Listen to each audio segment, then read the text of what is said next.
who grew up with divorced or separated parents can be a bit of a confusing bunch because we often come across as though we really have our lives together. We have goals, we're responsible, we're moving forward, and yet we also carry with us a grief and a sadness and this experience that has shaped us in really significant ways. You might hear us talking about our experience in a few different ways. That sometimes we act like it's the most terrible thing, but more often we may come across with the sense that it wasn't a big deal at all. And in this video, I want to talk about 8 reasons why adult children of divorce will often downplay the pain of our experience. The first reason has to do with the fact that the adults in our life, our parents, grandparents, extended family, teachers, or friends, may have given the impression that the divorce wasn't a big deal.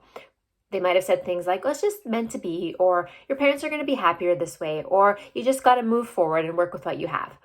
This idea that it wasn't a big deal trained us to believe, or at least act like it wasn't a big deal. And for us to say, actually, this is a really big deal, I'm really struggling, this is hard for me, would have made us feel like we were doing it wrong. So to go along with sort of popular opinion, we often took on the view that it wasn't a big deal after all.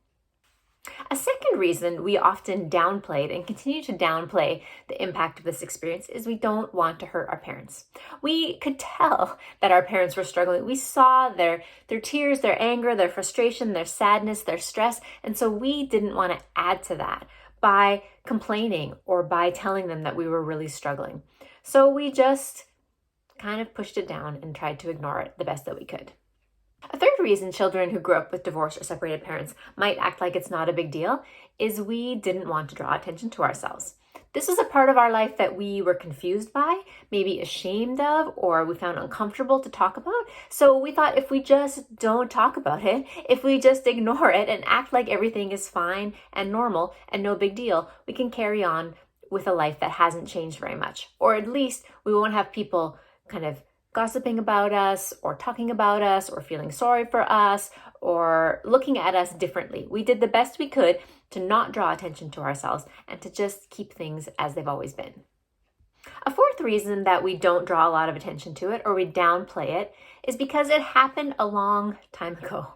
For some of us, it's all that we've known, and people expect us to have moved on from that experience, to have forgotten about it, to have overcome it, to have dealt with it in the past, and there's an expectation that it should not impact us anymore.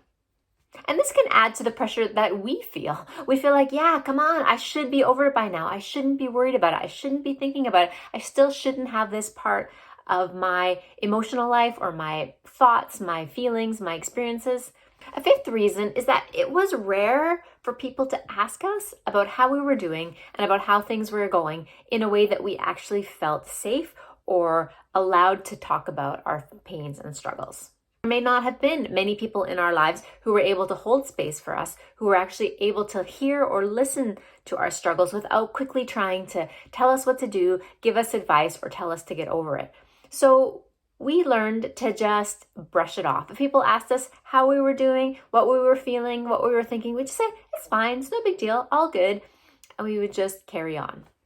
The sixth reason is that for many of us, divorce is all that we've ever known. Maybe our parents got divorced when we were really young and we have never seen them together, or we have seen them together and we do remember that, but it's now just become so normal. Our parents have moved on, they've remarried, they have new partners. We've tried to move on. We've just accepted the fact that our parents aren't together, and to act like we wanted that or that we would have liked that just feels so far in the past.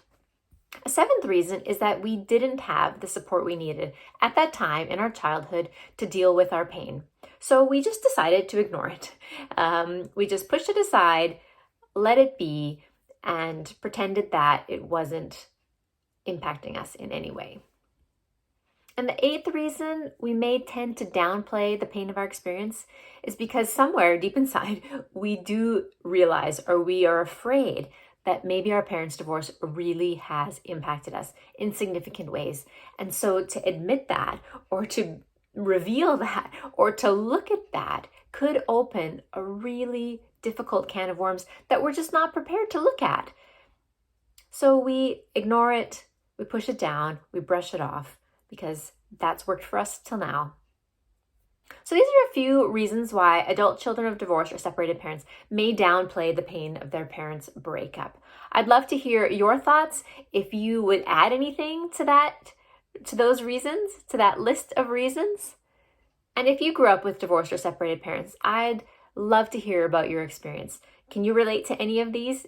If this was helpful, give it a like and subscribe to learn more.